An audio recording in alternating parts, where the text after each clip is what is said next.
But then, you have to determine, you have to figure out, are you going to do a product-based company, or are you going to do a service-based company? That was the first thing, was, I want to work for myself at some point in time.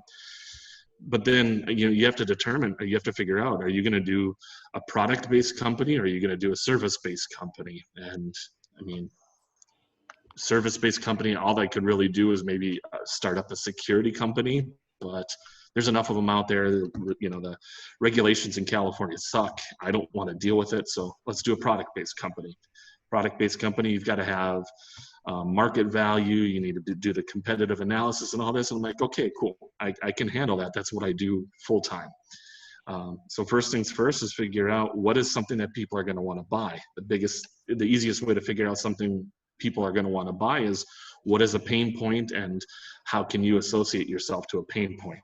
It's my time to the military. In the military, you go out to the field, dry shaving sucks.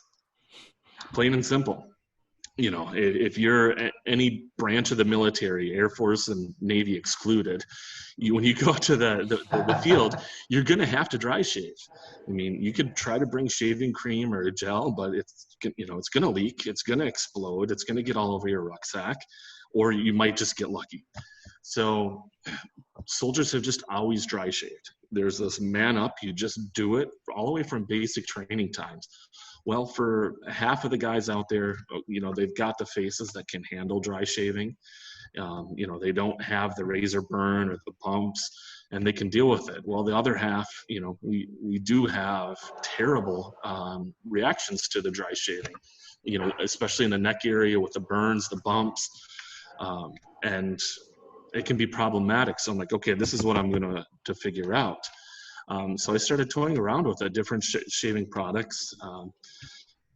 Going back in history, just 30, 40 years ago, shaving soap was the way to shave. You never used creams or gels or anything like that.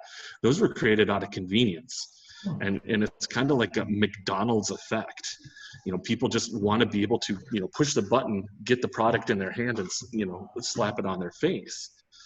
Instead of just taking a little bit extra time of working up a good lather, getting a solid slick on your face and protecting your face while you shave.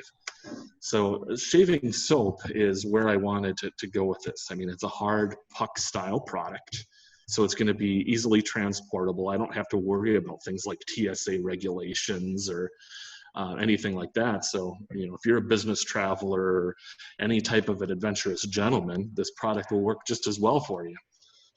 And then for our soldiers, I wanted something that they could bring out to the field. Soap will melt. It's inevitable. Most soaps have a melting point at about 130 degrees. That's every inside of a Humvee that I've ever been in. So when the soap melts, I wanted to make sure it was in a leak-proof container. But when the soap solidifies, when it resettles, I wanted to make sure that it wasn't ruined.